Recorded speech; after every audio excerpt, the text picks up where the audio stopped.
Joining us in the studio to talk about this is a security expert, Hassan Stan-Labo, Colonel Hassan Stan-Labo, retired. It's good to have you join us in the studio. All right. And we also have an election observer, Nelson Ekujumi. He has been monitoring elections for so many years, and he understands how these things play out, the dynamics of election and security. Thank you for joining us on the program. It's a pleasure. Good morning. Thank you. All right, Colonel Hassan Stan-Labo, let me come to you on this first.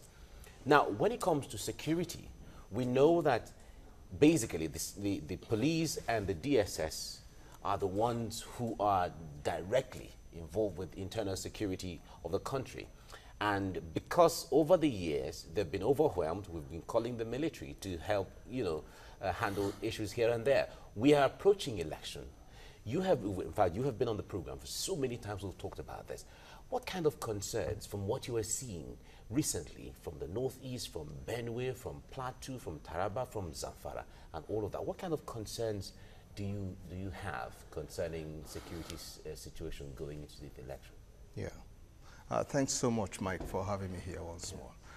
As a matter of fact, I must say that unfortunately the elections are fast drawing closer amidst a plethora of security challenges on ground.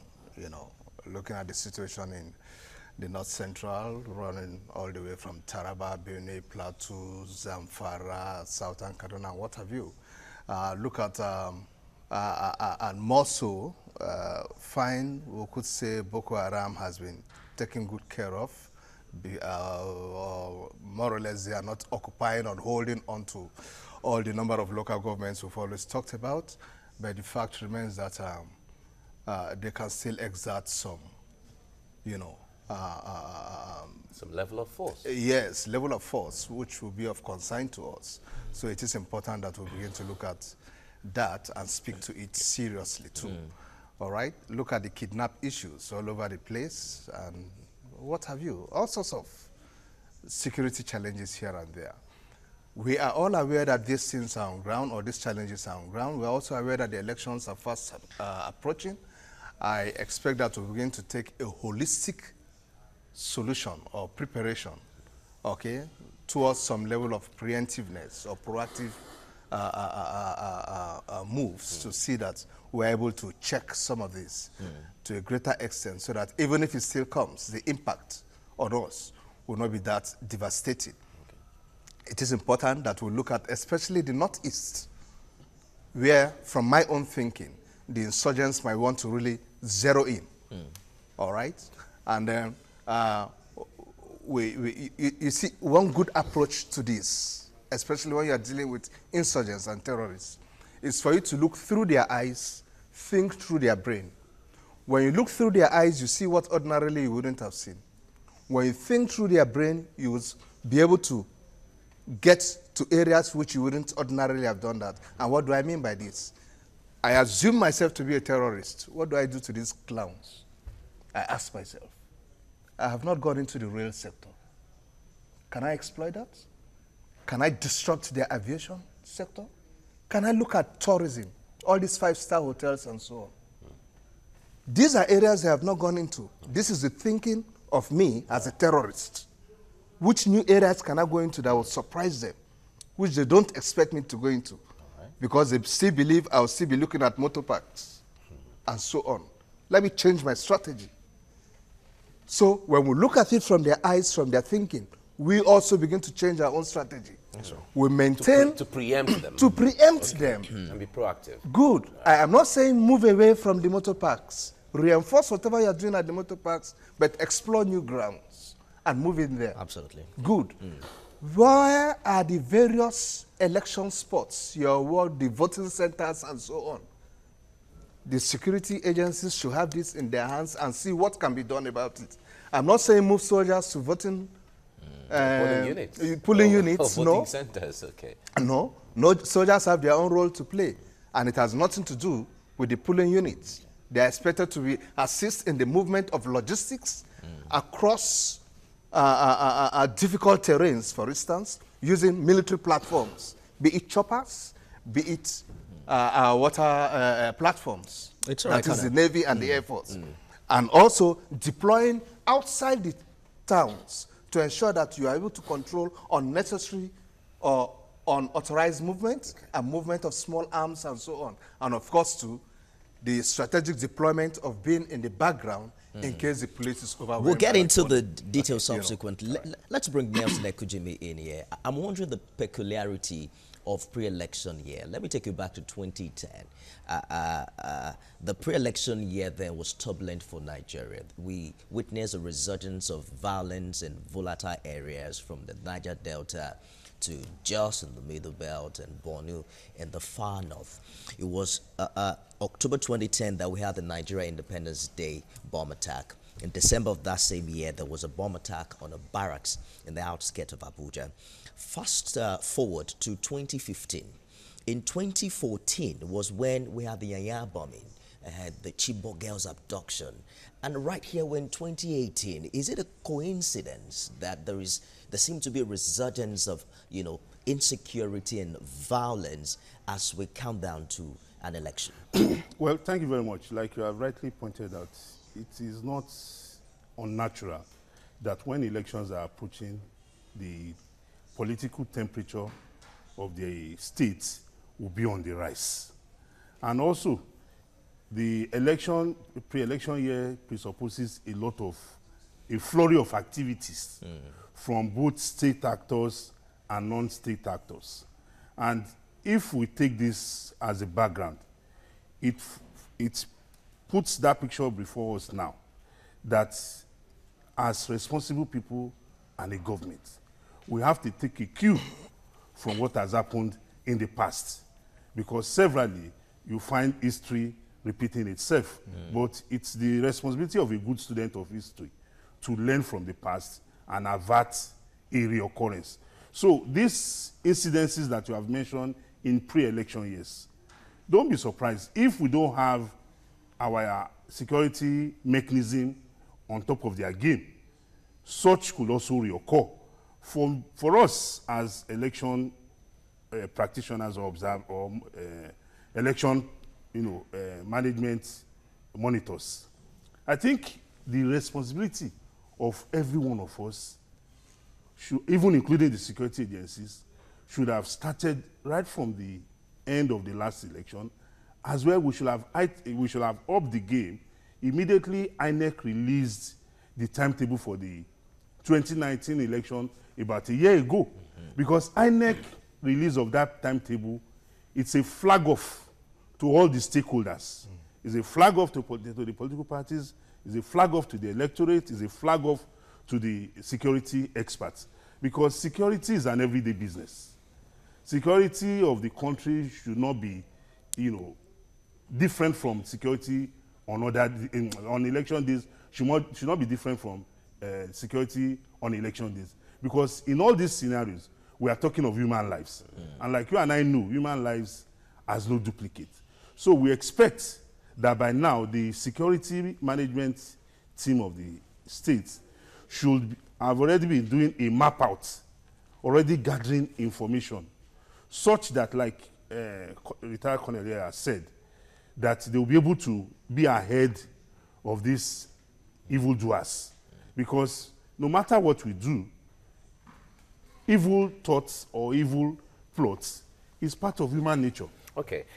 Nelson, let me stay with you on this. We remember in 2015 election, in some parts, especially like in Borno State, initially there were the skepticism as to whether election will even hold in that state, for instance, due to security concerns. Yeah.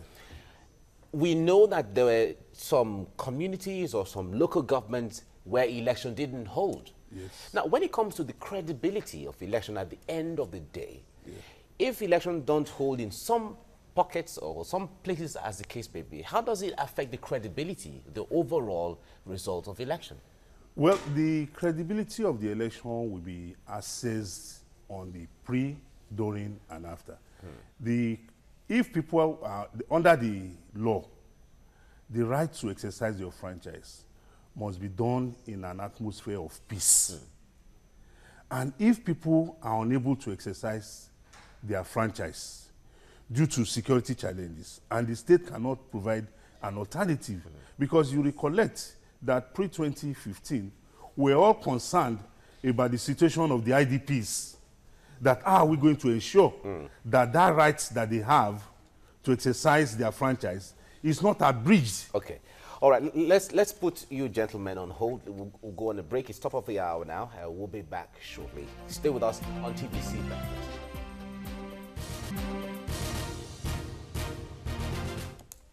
All right, we won't be able to bring you the news update now, but let's continue with the discussions we've been talking about the challenges of security in parts of the country, especially as we go into the election. We have Colonel Hassan Stan-Labo retired with us in the studio. We've been talking about this. We also have Nelson Ekujumi, and we have been discussing this. All right, gentlemen, you were earlier, establishing some fact about the credibility of an election, especially when it did not hold in some areas because of insecurity. Yes, like I said, the credibility of an election will be tainted if people cannot exercise that franchise, because the whole essence of election is for people to participate, for people to exercise their rights. So when you are talking about the credibility of an exercise, if the people who are supposed to take part in that exercise cannot do that, I don't know which credibility you want to confer on such a process if the main actors cannot take part in such an exercise. Are we not growing a thick skin, to insecurity in some areas? Like Mike, pointed out earlier, there were areas in the Northeast where elections did not hold in 2015. That particular election was even postponed for some weeks because of insecurity. Yes. We seem to have grown to a nation where doesn't matter what happens, even if hell breaks out, we just go ahead with whatever it is we're doing. Well, it's very, very unfortunate that we're in a climate that, it's like we are different from other human beings in other parts of the world. But you and I know very well that even as Nigerians, if a Nigerian baby is born in a hospital and you bring a Nigerian baby born by a Nigerian parent and a baby born by, say, a Ghanaian or a Beninese, I'm not sure by looking at them or taking their sample, there's any difference in the blood sample of a Nigerian child or a child by and other nationals. But here we are in a society where it's as if nothing moves us any longer. And we are all culpable in this aspect. We have deviated from our normal communal life. We now live a life of I and I alone. I don't care what happens to the other man. And that is why I was here some days ago, and I said, in this same country before, when I was growing up, I was born bred and buttered in this country. The community trains the child. Yeah. But now, it is you. All the houses are fenced. Yes, you're on your own. Individualism. Individualism is taking over. Exactly. So, and that is why we are where we are. And we have cases of more depression and more of suicide, people committing suicide. Now, let me come to Colonel Stan-Labo. Now, you talked about I like the picture you painted earlier, reasoning through the brain and seeing through the eyes of terrorists to preempt what they can do in order to be proactive and then prevent or to be preventive. But we know that the military and the security agencies are already overstretched as it is right now. When it comes to election, we know how the system is heated up. What can be done differently? Because even if we reason through their eyes and use their brains to think and all of that and be preemptive and we have that strategy, how do we deploy when everyone is overstretched? All you have just said now is, as far as I'm concerned, you have just spoken directly to one major issue, that's manpower. Because you talk about we've been overstretched, which is a fundamental fact. For the main key stakeholder that will be involved here, looking at the lead agency, so to speak, which to me is the police, not the military. I expect that at this time we must see how we're able to mobilize additional hands to ensure that we have enough policemen performing real police duties, that is policing the rest of us. How do we do this? I think this is the best time for the IG to go back to that directive he gave and relieve all those who are carrying umbrellas for madam and purses and so on and bring them back to perform some policy role, even if it means only for these elections, after which they could go back, because it seems we cannot enforce that directive. But we need hands now. I will feel so embittered to see the military, because of any reason, whether it is manpower reason with the police or so, and we start bringing in the military. I don't think that will augur well. And the military itself too will not really be too comfortable coming to play such roles. We all know why, of course. Yes. So now we should be asking ourselves, what do we do? IG, what can you do? We need men. We cannot say recruit and train now. Before the election is already in 3 months' time. Just in few so months. Instead, start working at how you mobilize some of these men to perform this role. Right. That would take care of this issue of will be widespread. In the case of the military, I think if it's for elections, we have enough men maybe to play the relative role which the military is supposed to play, except, say, in the northeast, where I would say we need full military presence nearly everywhere for both deterrence and what have you. Right. Because let's face it, there are communities in the northeast now where if they don't see soldiers, they can never muster any confidence to want to remain on ground. I hope you know we did ask some IDPs to go back to communities. Those communities were again attacked, and the IDPs withdrew back.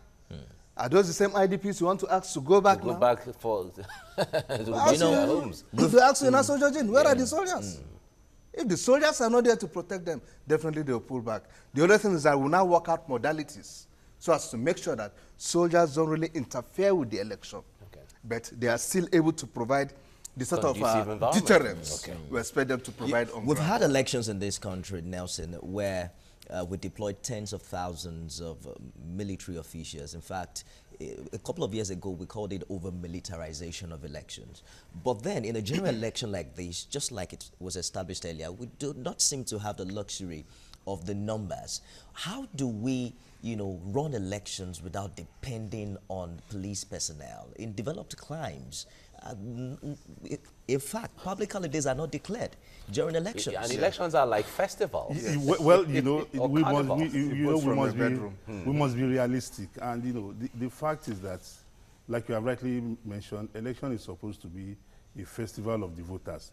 But unfortunately, in this climate, election has become a do-or-die affair. And the only way we can go about it is when we continue with our sensitization of the people, and also ensure that the necessary laws in place are enforced. People believe if I'm contesting an election, whatever it takes must be adopted for me to get into office. Meanwhile, the law does not say that whatever it takes. The law says you must follow the due process of the law, and that is the respect for the sanctity of the ballot box. It's not a do-or-die affair. It's not a do-or-die affair. Okay. So we need to ensure that the necessary laws in place are strictly enforced by the authorities. All right. Nelson Ekujumi, thank you very much for coming on the program. And Colonel Hassan Stan-Labo retired. Thank you for coming as well. I appreciate it. Thank you so much. Thank you, gentlemen. Thanks. Right.